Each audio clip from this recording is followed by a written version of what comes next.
Michael Carrick took over a Manchester United side in January that was drifting, tactically incoherent, devoid of midfield structure, and frankly easy to play through.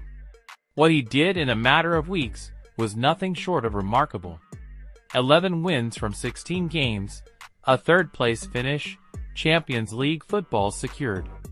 And crucially, Carrick identified what this team needs to be. He said it himself in no uncertain terms when speaking to Sky Sports. Midfielders need composure, poise, and be positive, while also having the physical strength to deal with the quick transitions. He wasn't describing a type, he was describing Éderson. Now Casemiro, who was outstanding under Carrick's brief tenure, has played his final game for the club. The Brazilian leaves with nothing but goodwill, but he leaves a genuine void. United cannot go into a Champions League season with Kobbie Mainoo as the only established central midfielder in the squad.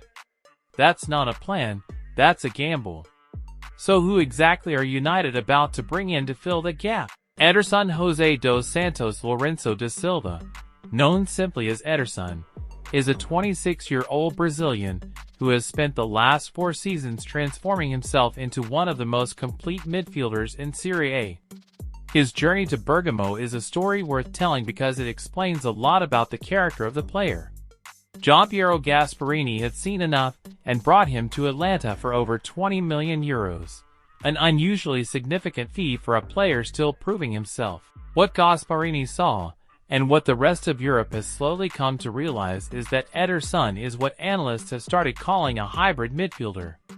Not a defensive midfielder in the traditional sense, not a creative number 8, but something that sits between and serves both purposes better than most can serve one. He ranks in the high percentiles among midfielders across Europe's top 5 leagues for the percentage of dribblers tackled, passes blocked, and interceptions, and he only loses 0.55 duels per 90 minutes. That is extraordinary for a player as aggressive as he is. He averages 2.5 tackles and 1.5 interceptions per 90, with ball recoveries around 6 per game. And crucially, for a player who throws himself into challenges constantly, he commits remarkably few fouls. The aggression is controlled. The intent is surgical. Then there's what he does with the ball. This is where comparisons to Casemiro genuinely hold up, and where they also diverge in a very useful way for United. Like Casemiro, Éderson is a composed presence under pressure, capable of short to medium range passing with an 85% completion rate, and comfortable dropping deep to receive and recycle possession. But unlike Casemiro, who slowed in the later stages of his United career, Éderson drives forward. He carries the ball with purpose. He breaks lines, and according to analysts, he averaged over 8.5 progressive passes per game, often initiating counterattacks from deep positions. His dribbling success rate sits at an elite 68% for a midfielder. He's a bridge between defense and attack in the truest sense, and that bridge has been conspicuously missing at Old Trafford for years. The most telling signal of his importance came in Atalanta's final Serie A fixture of the season against Fiorentina. Éderson was visibly absent from the starting 11. No injury, no suspension. Atalanta boss Rafael Palladino addressed it directly in his post-match press conference, saying, "Éderson didn't play today because there's a concrete negotiation with the top club. That's not speculation. That's a manager managing an exit. A clean exit. United were simply protecting their incoming asset." Now, the question that every United fan worth their salt will immediately ask is, how does he fit alongside Kobbie Mainoo? It's a fair question, and it deserves an honest answer. Carrick's greatest insight since taking charge has been recognizing that Mainoo is at his best when given license to get forward, to influence the game in advanced areas, which is exactly the role Casemiro's positional discipline allowed him to play. The concern with Éderson is that he, too, craves that freedom to roam. He's not a sitting midfielder.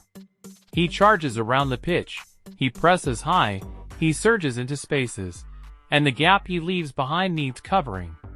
In that sense, playing Éderson and Mainoo as an unsupported double pivot could possibly create a vulnerable midfield, two players who both want to move, neither of whom naturally stays home. But here's the thing. Carrick knows this. He's already confirmed that United are targeting more than one midfielder this summer. Éderson is reportedly the first domino, not the only one. Names like Tonali, who reportedly has a gentleman's agreement with Newcastle to leave should they miss the Champions League, which they have, and Elliot Anderson have all been discussed. If United add a more traditional anchoring midfielder alongside Éderson and Mainoo, suddenly the picture changes entirely. Éderson becomes the 8, Mainoo gets his freedom, and the anchor sits behind both. That could be devastating. Éderson is viewed as a long-term Casemiro replacement. I'm absolutely fine with the first statement.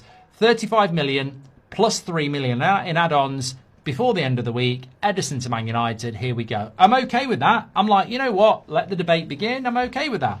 But that last sentence, Éderson is viewed as a long-term replacement for Casemiro, that one messes with my head for a multiple of reasons. What makes this signing feel genuinely different, beyond the numbers and the tactics, is the context it arrives in. United have had previous transfer windows where they've brought in high-profile midfielders and watched them wilt under the weight of expectation and, frankly, a chaotic environment. Manuel Ugarte struggled, but Carrick has demonstrably changed something at Carrington.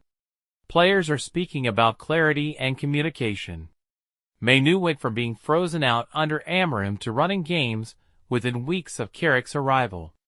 The dressing room feels different. And Éderson, a player who thrived at Salernitana when the house was on fire, who won a Europa League title at Atalanta through relentless intensity, looks like exactly the kind of character who will thrive in a culture being rebuilt with purpose.